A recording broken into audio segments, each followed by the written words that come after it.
Ayon sa Quran, ang mga naunang kasulatan gaya ng Torah at Ebanghelyo ay orihinal na mga pahayag mula sa Diyos at kinikilala bilang banal na kasulatan. Ipinapahayag na si Allah mismo ang nagpadala ng mga ito bago ang Quran bilang gabay para sa sangkatauhan.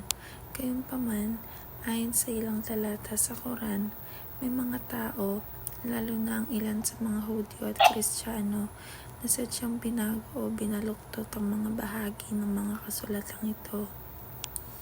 Binabanggit ang pagkondena sa mga sumusulat ng aklat gamit ang sarili nilang kamay at nagsasabing ito ay mula sa Diyos upang makinabang. Ganito rin ang tema sa sura kung saan sinasabing may mga salitang sinasadyang iiba ang gamit o kahulugan. Dahil dito ay tinuturo ng Quran na bagamat ang Torah at Ebanghelyo ay orihinal na mula sa Diyos, ang mga ito ay hindi na maituturing na lubos na infallible o walang pagkakamali sa kasalukuyang anyo ayon sa pananaw ng Islam. Ang awit chapter 90 verse 17 ay isang panalangin na humihiling ng pagpapala at pabor mula sa Diyos upang maging matagumpay at matatag ang gawa ng kamay ng tao.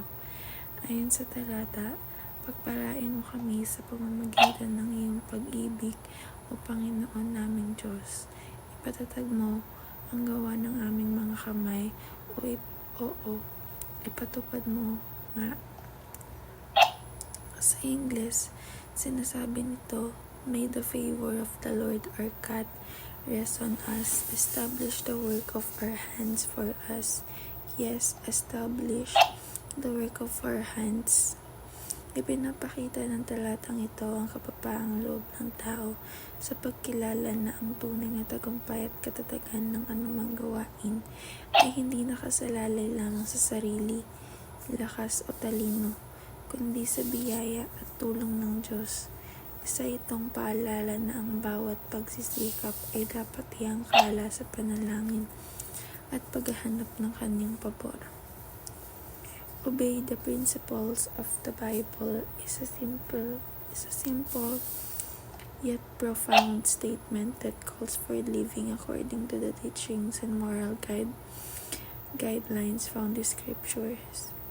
This means embracing values such as love, humility, honesty, forgiveness, justice, compassion, and faith in God. The Bible teaches not just religious rituals, but a way of life that reflects God's character.